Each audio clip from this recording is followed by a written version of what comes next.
Well, back by an insatiable demand, we are back. Longhorn Confidential is here. Statesman folks, get ready. We're ready. Danny, Kirk, and said, I'm Brian. It's Alabama week. And I don't know if you guys know about this, but Alabama, not a terrible team. They're pretty good. They're a little better than Louisiana Monroe, so I'm told. Texas and Alabama both come in 1-0 this week off their openers. But let's be realistic. Everyone is super pumped about the clash of these helmets. But these are two programs in two very different positions right now. And I just want to open it up to the floor. What are some of y'all's thoughts right now about where Texas is? Is this a benchmark game? Is it a measuring stick game? Or is it just a, hold on and look through your fingers type of game? I think it's clearly a benchmark game. Every game's a measuring stick game, but none more so than this when you're playing the best program in America and you're about to join their league in a year or two or three. So, yeah, it is a measuring stick. There's no getting around it. Like Sark said on Monday, he said, will it define us? Maybe, maybe not. If they get blown out, he doesn't want it to define them. And obviously, they'll keep falling back on the way. It's got nothing to do whether we get to Arlington in December for the Big 12 championship game. But yeah, it's hard to overstate, I think, the significance of this game and just see if Texas can be competitive in this atmosphere. You're talking about getting to Arlington. They just need to get to the UTSA game. I mean, it could be a bloodbath. I mean, Alabama is Alabama, and Nick Saban is on a revenge tour. He wants to destroy the Horns. He wants to destroy the Aggies, and he wants to destroy the SEC because he lost in the championship game last season. So he's feisty. He's ready to roll. And if I'm Sark, I'm going to have my guys ready. It's a very high bar that they've got to reach. Like I told Sark on Monday, they beat Glass Joe, and now they're fighting Mr. Sandman. And so their goal is just to not get knocked out in the first round.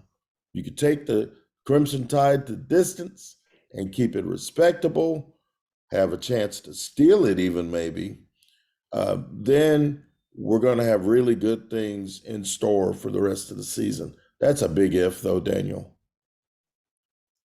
Yeah, I know Kirk said it's kind of hard to, I guess, overstate this game, but I think we're going to try this week. I think everyone, is going to put way too much stock into this game. And I don't know, like, I guess I can see where this can be a measuring stick game, but it really does not matter if Texas loses. I mean, everything Sark says about, it doesn't impact the Big 12 race, getting to Arlington, blah, blah, blah. That's their goal. I mean, that's absolutely true. I mean, it may be coach speak, but it's true.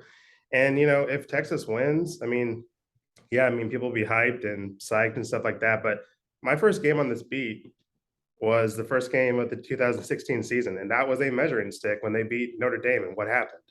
They were bad. A couple seasons ago was a measuring stick, and look what happened. This season is going to be the measuring stick. I don't think one game is going to be the measuring stick. Win or lose is going to give us a lot to talk about, but in the grand scheme of things, what happens next week, and then what especially happens in conference play is what's going to determine how far this team has gone, not what happens this weekend. Although a lot of eyes will be on this team, and granted, Texas doesn't want to lose this game by 30, but I'm not going to get too hyped or, too overblown in my analysis of this game, because in the end, it doesn't really matter. That's a good point. I mean, to me, the biggest thing about this game is coming out of it with your psyche intact, right? Don't come out of it just mentally just destroyed like they did against Arkansas. I mean, look, I think there's no doubt that team was very fragile mentally, and to come out of it the way they did was brutal, and it took them several weeks to rebuild that. So this time you've got a similar, a young quarterback in Quinn Ewers, who did okay Saturday. Was it perfect? No. Could he be a lot better? Absolutely.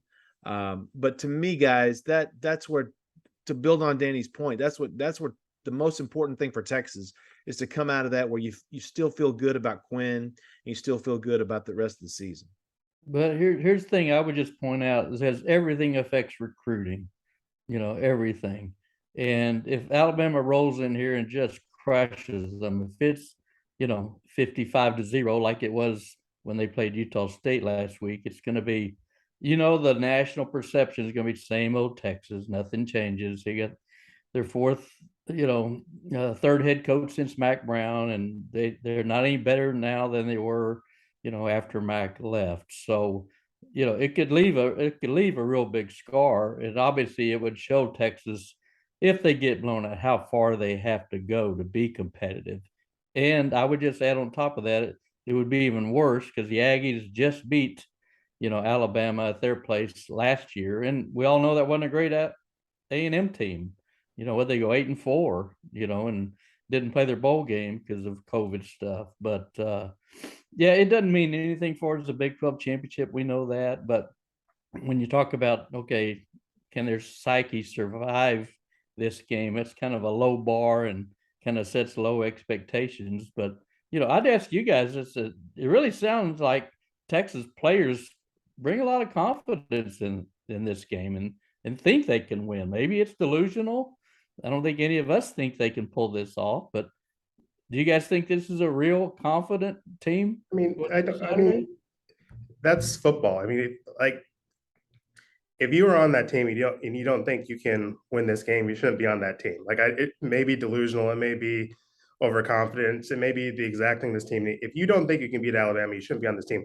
If you play at Kansas and you're playing Alabama and you don't think you can, make it a game or when you shouldn't be a football player. It does not surprise me that these players think that they can beat Alabama, because that's what this game is. And if you're not in the mood, get in the mood. That doesn't surprise me that those guys, I would have been really concerned if they went in there we're just trying to keep it close, or we're just trying to survive until next week. That would have really concerned me. I know there was some clickbait headlines going around about something Jatavian said in post game, which was, his quote kind of got taken out of context. And if that quote was accurate and not taken out of context, I'd be concerned. But, these guys know how good Alabama is. They respect Alabama. We're going to hear enough about how much respect there is for the Crimson Tide this week. But, they had better think that they can beat this team, or else they shouldn't be playing at the University of Texas. And you know You're what? right about that. That's a good point. And that lets me know that Sarkisian's buy-in is starting to take hold. His message is starting to get through. The locker room seems united. We always hear that every year. So I kind of take that with a grain of salt. We're closer than we've ever, like Kirk could tell you. Give me, I think Quinn said something about it'll take chemistry over talent. And I disagree with that. Give me 85 jerks. They go 10-2 over a bunch of great guys. They go 5-7. I mean, and I'm sure the fan base agrees with that. So I love what's coming out of the Texas camp. They're confident. They feel good about themselves. They're in a good mental space. They're going to get blown out. I mean, I know people hate me for saying it. They're going to get blown out. They're playing the best team in the country. Now, do they have a chance to keep it close? Yeah, they do. But Alabama they have two guys on that team that are going to be in the first 5 picks of the draft, maybe. Though that's real. And they have the best coach ever, and he's pissed. So it's one thing to hope, and there's nothing wrong with that. But it's another thing. You got to be realistic. I mean, I'll pick Texas to be UTSA. I'll pick them to win in Lubbock, but for us to pick them to win here, there's got to be some dreaming going on, because Alabama's a juggernaut. Unless Will Anderson and Bryce Young get carried out on a stretcher, or Quinn gives a Zach Calzada type performance, and those offensive linemen hold up, and that's my biggest concern is the line. I just don't see them keeping this close. I thought it was really interesting about how. Did you guys notice that Kelvin Banks was one of the first starters pulled out of Saturday's game against Monroe? This was after he had already had kind of a lower leg scare. He got cleated. He got cleated. Absolutely, yeah. And so that made sense. Get the future left tackle out of there when it was quickly going into garbage time. I don't want to talk about Monroe, but I do think that that there were some really good things to come out of there. You saw some pressure off the edge a little bit. Baron Sorrell was all over the place. At least it felt like anyway. Both he and DeMarvion Overshown led the team in tackles. Special teams, I don't know. It's yes, it was great to block a punt for Deshaun Jameson, and Keelan Robinson gets a scoop and score. They also had some holding issues. Saw Hudson Card in the second half out there holding on kicks. So, said to your point a little bit, they are going up against, one of the best teams in college football. And, look, Texas has to work on themselves, to me. And they've got to work on themselves. And that's what this week is about. I think they shouldn't, it's great that Alabama's going to be here, but Texas needs to sharpen on their own game, right? And be ready for themselves more than I think they need to be worried about the Heisman Trophy winner, and Will Anderson. Well, plus the Or special Bryce teams. Young. Yeah. Or the guy who won it. Yeah. Yeah, special teams wasn't great other than the block punt. You had Isaac Pearson. I don't know, he's already lost his job, and didn't punt the last 2 times. And then obviously fumbling the snap on the field goal. So, Bert Auburn is, new as field goal kicker. So, so I'm sure Sark's worried about the special team. But I agree with Seth. I think it's up front. When you play Alabama, they just maul people. And you look at, I was counting, looking at the depth chart at the Texas-Louisiana Monroe game, and I counted out of their top 12 offensive linemen listed, 7 are true freshmen. And guess what? You better grow up in a hurry in a week, if you're going against Will Anderson and those people. So that could get ugly real fast if Texas doesn't really play to the top of its game and maybe get a break here and there. The one thing I keep thinking about is remember the LSU game when Texas nearly beat them, third and 17. Should have beaten them. Could have beaten them. We didn't know that LSU was the best team in the country yet, did we? No. We suspected they might be, but we didn't know. And so it came to pass that they were, and that Joe Burrow was on some different stuff, and that was an NFL team, basically. We know going in that this Alabama team is the bomb. We know. So they see this coming. And that team that nearly beat LSU was better than this team. That Texas team was better than this Texas team. They had a veteran quarterback. They had a guy that had some skins on the wall and some veterans on the team. This will be a bigger test because we know Alabama's the best team in the country.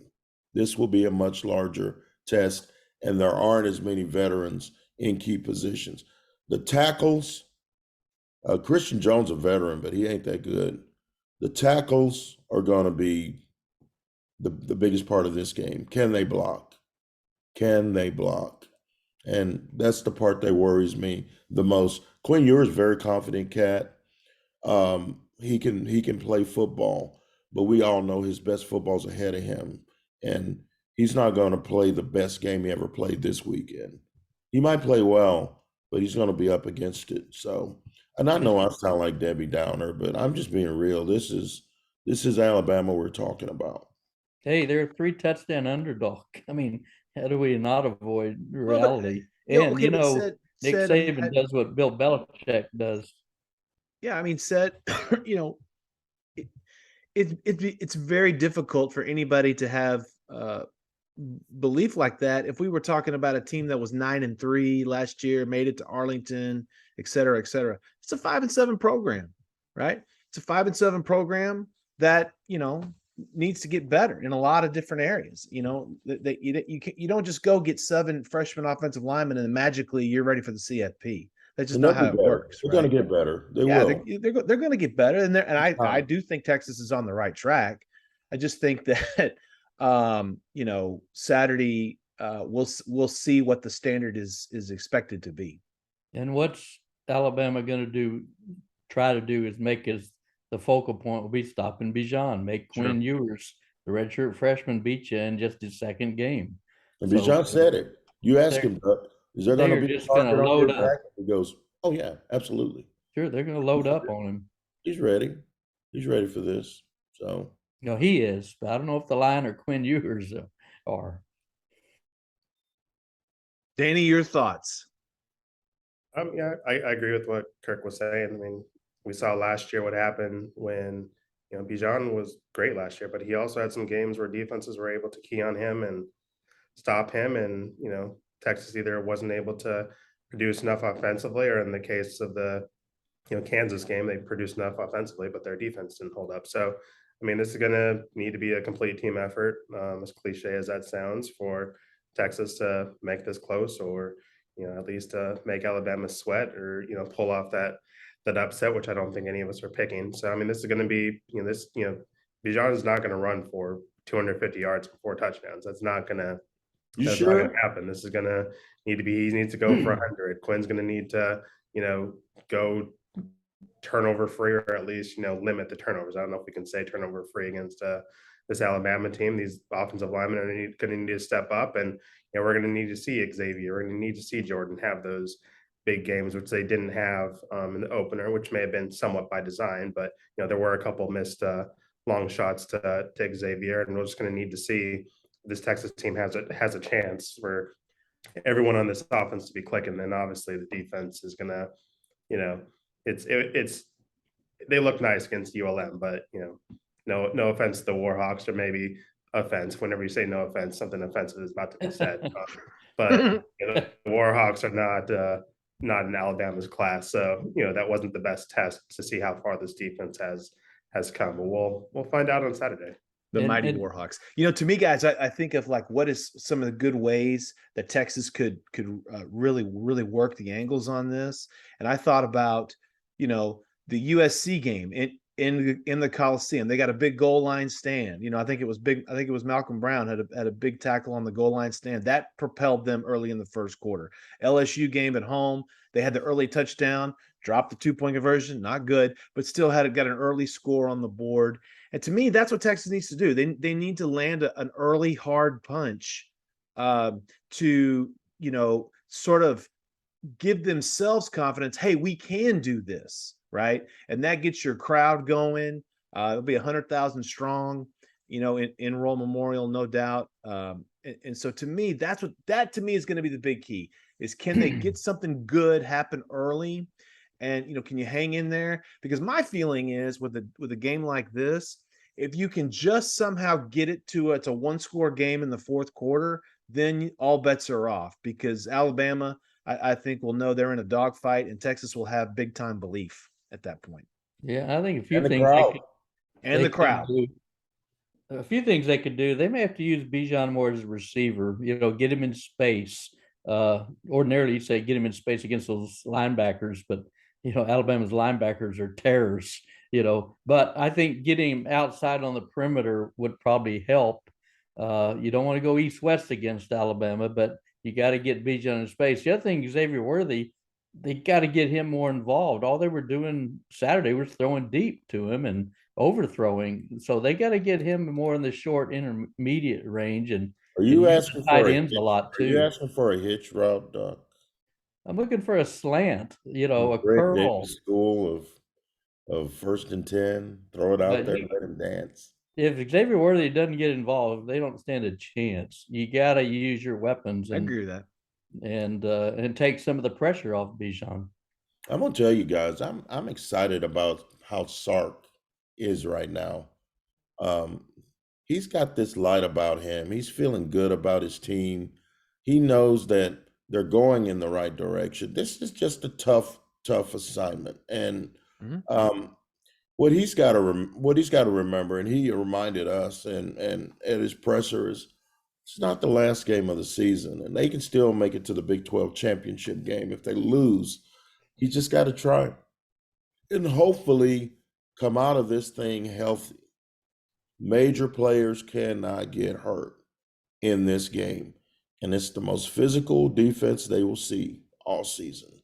They just got to make sure that they are upright and ready to go when Tractor Trailer brings those Roadrunners in here next week. Tractor Trailer, I love it. Hey, heck of a game against Houston. Heck of a season debut for the Roadrunners. We'll go around. I mean, well, we don't need to go around the horn. I think we all kind of know where everybody stands on picking this game. I have always been of the belief that if Texas is 2-1 going into Lubbock, you're fine. You're totally fine at that point. That's what they want. Yeah, it's absolutely 2-1, and you held your own against the number one team in the country. That to me is a great setup for the Big 12 season. Be competitive, play hard, don't look sloppy, don't look like you don't belong. Right. Don't get hurt. Be healthy.